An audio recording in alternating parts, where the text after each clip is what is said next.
अस्सलाम वालेकुम स्टूडेंट, आप देख रहे हैं मेरे यूट्यूब चैनल तालीम तरबियत की दुनिया में मोहम्मद यासिर पर। स्टूडेंट, हमारे पास एक्सरसाइज 8A क्लास 6 की मैथ की जो है उसको क्वेश्चन नंबर 8 जो है वो हम करेंगे। 8 में जो है उसने एक इस तरह की डायग्राम बना दी है। डायग्राम में वो कह रहा है कि in figure AOB and COD are straight line के AOB यानी ये जो लाइन है ये एक स्ट्रेट लाइन है, इसी तरह COD ये दो स्ट्रेट लाइन है। और जो कह रहा है AOE A से O और O से E की तरफ जाओ तो ये 90 का एंगल बनता है। और ये देखिए जो जहाँ पे भी इस तरह का एक स्क्वायर सा आपको नज़र आए तो उसका मतलब होता है, इस सिंबल का मतलब होता है कि 90 का एंगल। और वैसे उसने बता भी दिया है कि AOE A से O और O से E की तरफ जाए तो ये वाला आपका जो एंगल है वो 90 डिग्री का है।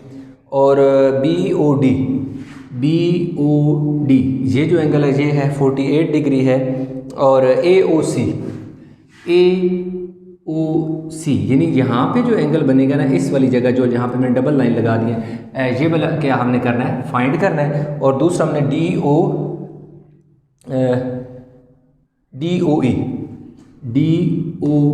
यहाँ भी मैं डबल लाइन लगाता हूँ, ये हमने क्या करना है, फाइंड करना है। बहुत सिंपल सा काम है, कोई इतना मुश्किल नहीं है।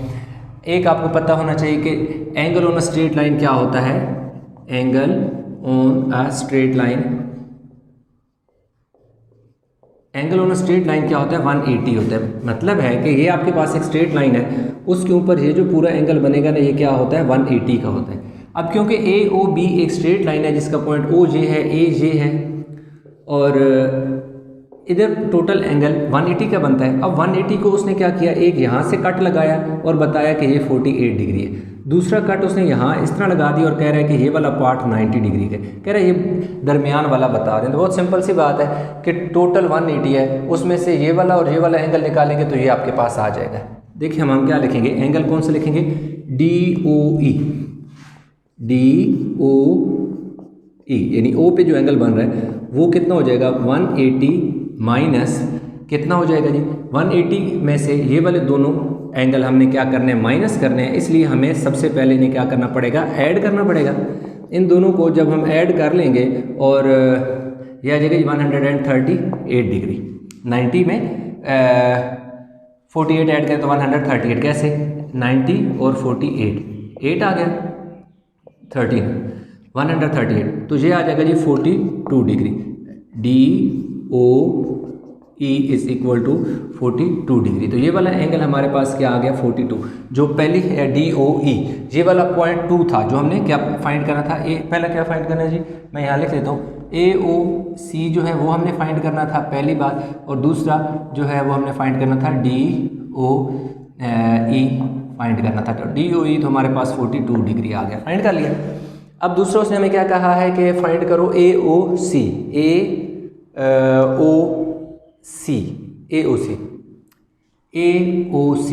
ये देखें जी, AOC is equal to DOB is equal to AOC DOB is equal to 48 degree.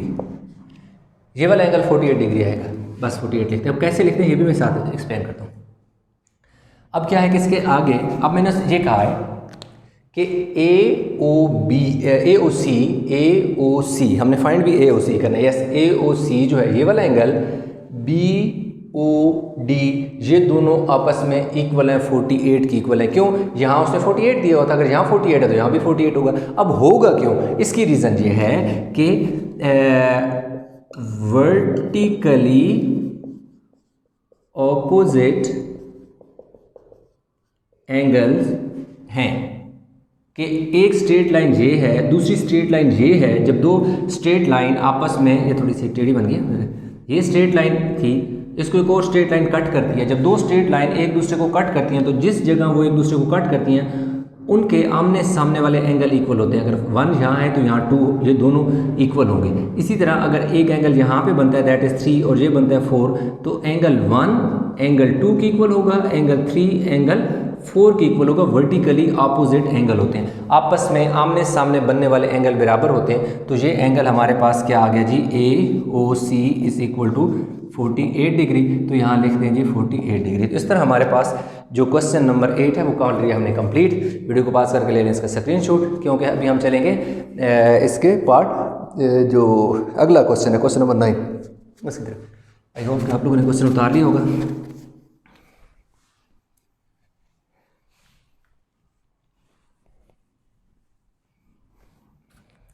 अच्छा जी, क्वेश्चन नंबर 9। अब इसमें क्वेश्चन नंबर 9 में ए, बी और सी डी इस तरह दे रहा है कि ए बी ये लाइन है और इस तरह एक और लाइन उसने स्ट्रेट की जिसका नाम कह रहा है कि सी डी स्ट्रेट लाइन। उसके बाद उसने क्या किया कि ये वाला जो एंगल है ना, ये वाला उसने दे दिया 117 दे दिया। इधर से उसने इस एंगल को क्या कर दिया, मज़ीद काट दिया और कितना कर दिया, ये वाला 30 डिग्री दे दिया, ये वाला 40 डिग्री दे दिया। ये दरमियान में ये वाली जगह जो पॉइंट ओ है और ये वाला कह रहा है कि जी ए डिग्री है। अब वो खुद ऊपर बता रहा है, स्टेटमेंट आप लोग पढ़ लेना। ये मैं आपको बता देता हूँ, जो लाइंस हैं उसकी निस्बत है कि ए बी जो है एक स्ट्रेट लाइन है और जो सी डी है ये दोनों स्ट्रेट लाइन है जो पॉइंट ओ पर एक दूसरे को क्या कर रही है, कट कर रही है। उसके अलावा एक और लाइन है जो ये एक लाइन है और इस तरह एक ये लाइन है, इसका नाम जो है ई है, इसको भी थोड़ा लंबा कर लेते हैं, इसका नाम है जी एफ है और ये डी है। तो ये जो पोर्शन है इसको मज़ीद क्या कर दिया गया, कटिंग कर दी गई। हमने ए फाइंड करना है। बहुत सिंपल सा क्वेश्चन है, मैं लिखता हूँ जी ए डिग्री प्लस 30 डिग्री, मैं साथ साथ एक्सप्लेन भी करता हूँ, इज़ इक्वल टू 117 और इसकी रीज़न में लिखूँगा vertically opposite angle, vertically opposite angle. अभी देखिए मैं आपको एक चीज़ एक्सप्लेन भी कर देता हूँ। अभी देखिए मेरे पास क्या है, एक लाइन, ये लाइन थी मेरे पास ए बी,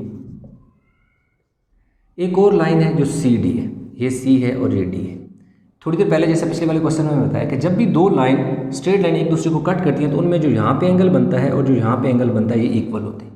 अब इस वाले केस में यहाँ तो उसने हमें बता दिया कि 117 है, लेकिन ये वाला एंगल उसने नहीं कटिंग की, पूरे का पूरा हमें दे दिया, लेकिन इस वाले एंगल को दो मज़ीद पीस में डिवाइड कर दिया।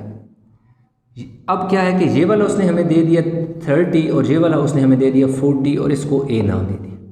तो अब क्योंकि ये पूरे का पूरा एंगल ये वाला जो है और ये वाला एंगल एक दूसरे के अपोजिट हैं, वर्टिकल हैं, स्ट्रेट लाइन के, इसलिए जो ये तीनों एंगल को आप ऐड करोगे तो ये इसकी इक्वल होगा, क्योंकि असल में तो ये पूरा एक ही एंगल है ना, इसलिए इन तीन एंगल का जो सम है वो इसकी इक्वल होगा क्योंकि वर्टिकली अपोजिट एंगल है।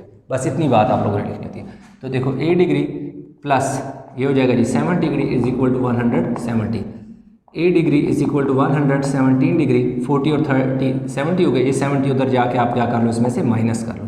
तो ए डिग्री इज इक्वल टू आपके पास 117 में से 70 माइनस कर लो, तो ये कितना आ गया जी 47 डिग्री। ठीक है, यानी कि 7 में 0 का 7, 11 में से 7 का 4, तो यानी 47 में अगर आप 70 ऐड करते हो तो वही आ जाता है। तो आपके पास एक एंगल आ गया, दैट इज़ 47 डिग्री। तो क्वेश्चन हो गया कंप्लीट। वीडियो को पास करें, स्क्रीनशॉट लें। इसका पार्ट हम अभी करेंगे बी। ये क्वेश्चन नंबर क्या है, क्वेश्चन नंबर 9 का पार्ट ए है। अभी हम 9 का पार्ट करने लगे हैं जी बी। जल्दी जल्दी करा रहा हूँ ताकि एक ही लेक्चर में तमाम जो है आज क्वेश्चन बार बार जो है स्टूडेंट को सर्च करने में मसला होता है।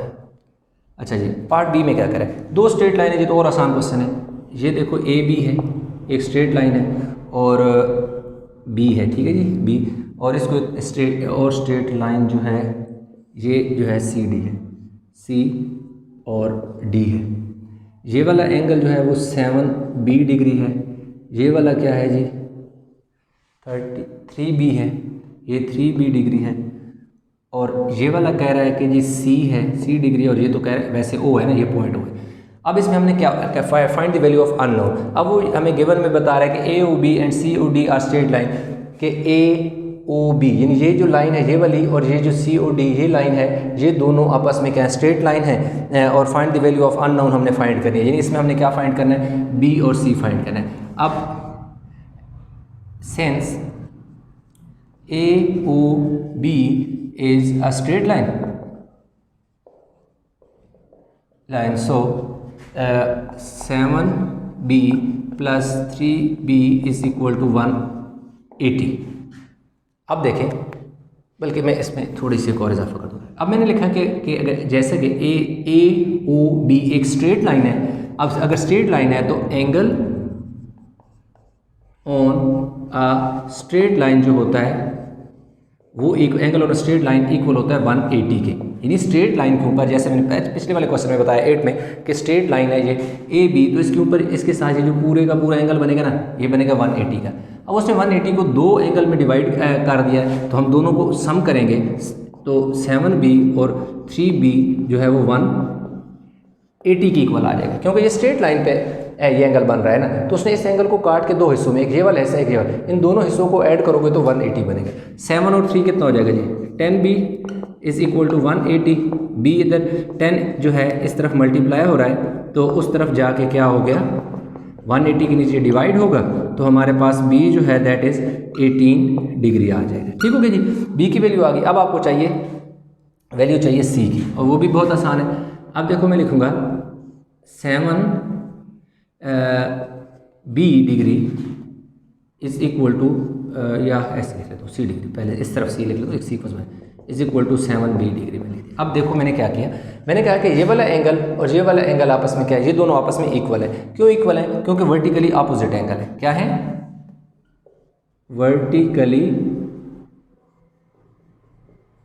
ऑपोजिट एंगल्स हैं। अब इसके साथ आप यूं भी लिख सकते थे, ऊपर थोड़ा 180 को इसको थोड़ा ऊपर करके लिख देता हूँ। अब यूं भी लिख सकते थे A O D is equal to C O B, और इसके आगे ये वाली लाइन बेशक लिखें वर्टिकली अपोजिट एंगल के A O D C O D vertically आपस में अपोजिट एंगल है, क्योंकि दोनों स्ट्रेट लाइन एक दूसरे को कट कर रही हैं, तो वर्टिकली अपोजिट एंगल है इसलिए। तो सी डिग्री आ जाएगा जी 7, बी हमने फाइंड किया हुआ है कितना है 18, तो इसमें 18 लिख दो, बी की जगह क्या लिख दो जी 18 डिग्री। अब 18 को 7 से मल्टीप्लाई कर दो, 7 8 56, 6 लगा और 5 कैरी चले गए, तो 7 1 7 और 126 डिग्री हमारे पास इसका आंसर आ गया। यानी 7 8 56 का 6 लगा, 5 कैरी चले गए, 7 1 7 प्लस 5 12, तो 126 जो है ये वाला एंगल हमारे पास कितना आ गया जी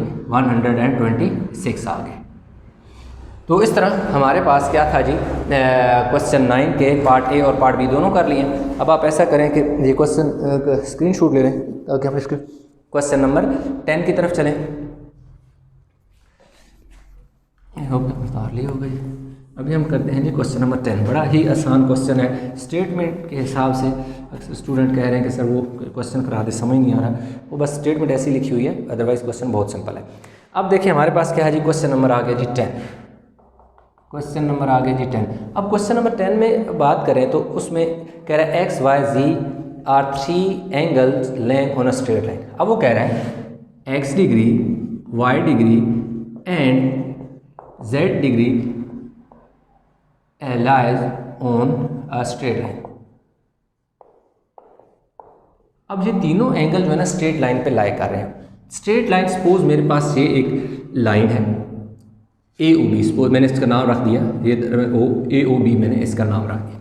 अब 3 एंगल हैं जो इस पर स्ट्रेट लाइन पे लाई कर रहे हैं, तो इसका मतलब ये हुआ कि कोई लाइन इस तरह आई है और एक लाइन इस तरह भी आई है, चाहे थोड़ी सी इधर इधर है। वैसे मैं आपको बता रहा हूँ, उसने ये मेरे पास x आ गया, ये मेरे पास y आ गया और ये मेरे पास क्या आ गया z आ गया। तो ये देखो ये तीनों एंगल एक ही स्ट्रेट लाइन पर बन रहे हैं, स्ट्रेट लाइन पर लाई कर रहे हैं। एक कंसेप्ट एक्सप्लेन कर रहा हूँ, ठीक है जी। अब उसने पहले वाले में जो बात करता है पार्ट ए में कहता है अगर if y is equal to, if y degree is equal to x degree plus z degree, find value of y, find value of y। यानी कह रहे y की वैल्यू फाइंड करें, y की वैल्यू फाइंड करें। अब देखो हमें वी नो दैट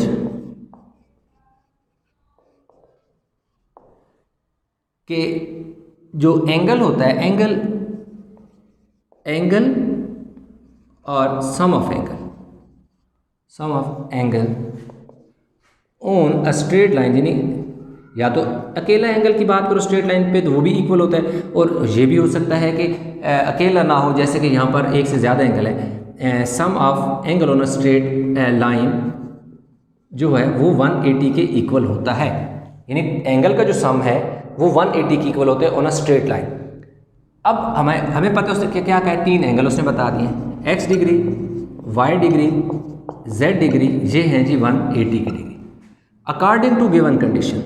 अब जो कंडीशन लगा रहा है उसकी तरफ चलते हैं, अकॉर्डिंग टू गिवन कंडीशन। अब कंडीशन क्या बता रहा है वो मैं ब्रैकेट में लिख देता हूँ कि अगर इफ़ y इक्वल हो x degree plus z degree, y equal हो x प्लस z।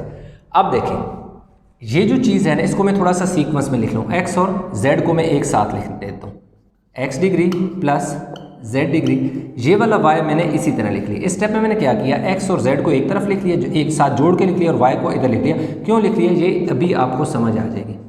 इसलिए लिखा क्योंकि x और जो z है उसने ये देखो x और z क्या कहा है कि y की इक्वल है, इसलिए मैं x और z की जगह y लिख दूंगा, और ये वाला भी देखो y हो गया और इधर हो गया जी 180। ये दोनों x और z y की इक्वल है तो इसकी जगह y आ गया, ये प्लस इसी तरह ये y। कितने y हो गए, एक ये वाला y और एक ये वाला y, 2y is equal to 180।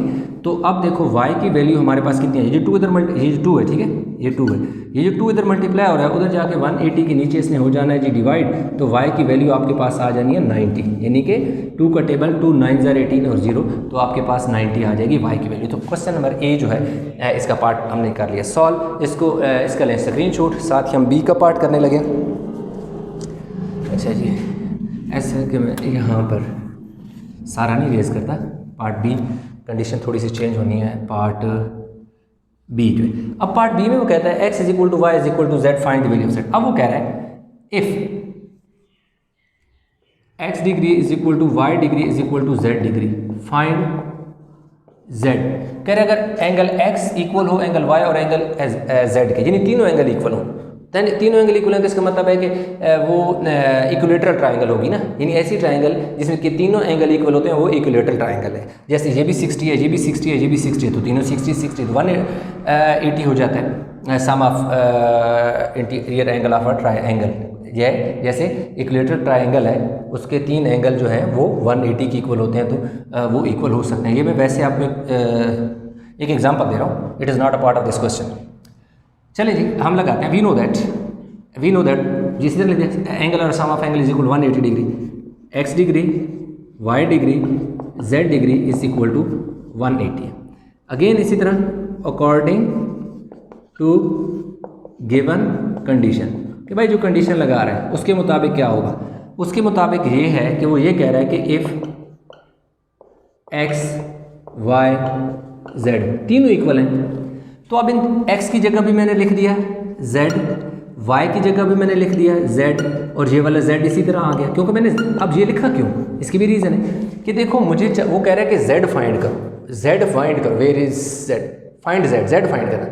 तो अब देखो z मैंने फाइंड करना है तो इसका मतलब x और y फालतू है मेरे पास, फालतू है, तो मुझे इन्हें कहीं ना कहीं एडजस्ट करना है, ख़त्म करने ने। इन्हें ख़त्म करने का आसान तरीका है कि मुझे पता है कि x भी z की इक्वल है तो मैंने x की जगह z लिख दूंगा। ये देखो y भी z की इक्वल है तो मैं y की जगह भी z लिख दूंगा, क्योंकि ये सारे आपस में इक्वल हैं। अगर इक्वल हैं तो x y की जगह आप z लिख सकते हैं। तो ये टोटल कितने z हो गए, 3z हो गए, 3z इज इक्वल टू 180।